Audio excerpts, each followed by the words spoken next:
So we get our language clear. What what I think some of the mistakes are, and he's Mr. Salesperson. Here's a CRM I heard about. You implement it. Hmm.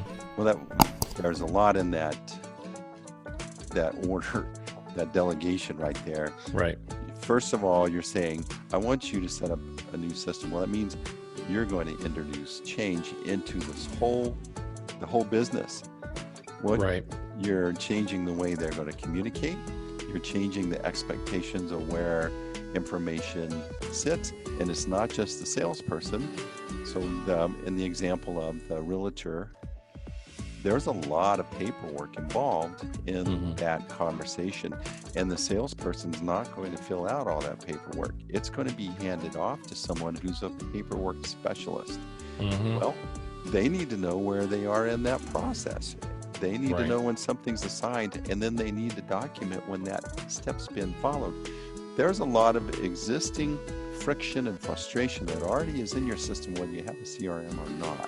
And Right. to walk in and create a nice unified vocabulary, a nice unified flow of Hmm. information, you're starting to reduce friction, you're starting to clue in people to what's going on, especially the customer. The customer feels it too when they feel like this was an easy, professional, unfrustrating process. Right. Yeah.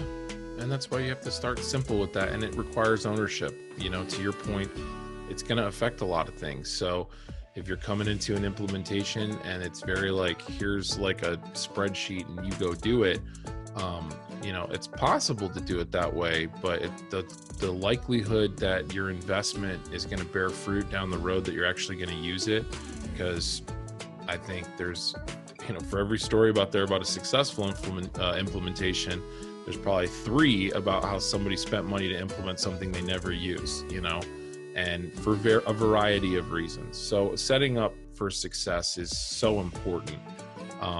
So you really need that ownership and buy-in, especially at the beginning.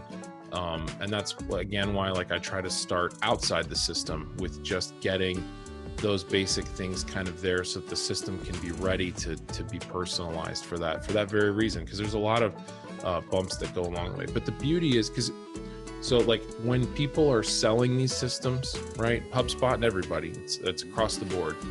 The sexy stuff is what sells. You see the beautiful dashboard. We have, $750,000 in recurring revenue that we're planning to take in this month. And, our close rate is 70% on the dashboard. So we're expecting this much in revenue, but it could be this much in revenue. It's all right here in all the beautiful colors in the graphs.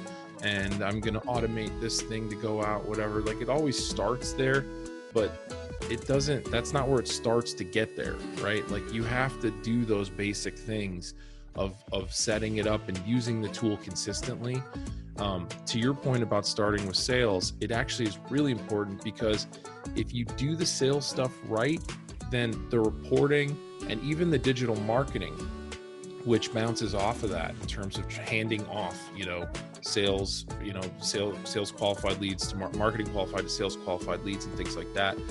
Those things are so much easier to organize and identify. And then when a client comes to you and says, we want to target people in this region that have interacted with this thing, a year ago, because we think we have a really good product that could work for them. But it would only work for these people, especially in this spot.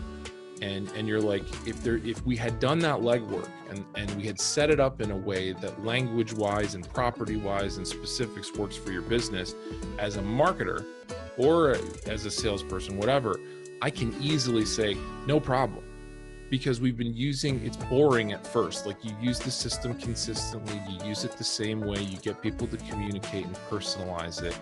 You just do that. You don't see it right away. But then those conversations become easier. What happens a lot of times is that conversation comes and then you got to sit there and go, well, the data's not really that trustworthy, because the properties, the sales guys, or people are complaining that they're missing a property, or they're missing something that doesn't make sense. It doesn't follow the business model. You get into all of that.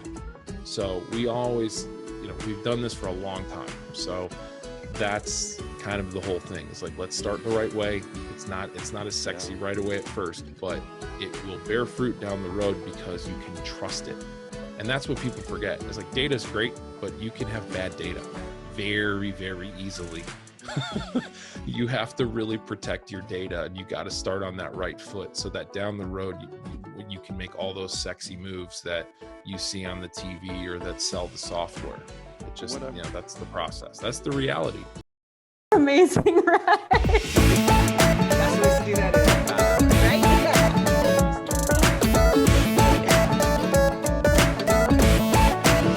Thanks for watching these golden nuggets. And as a reward, I got another big fat golden nugget just for you. I wrote this book for you to help you get your act together online so you can grow your business better. You're searching, you're wanting to learn. This is a great book. Grab the book, grow your business.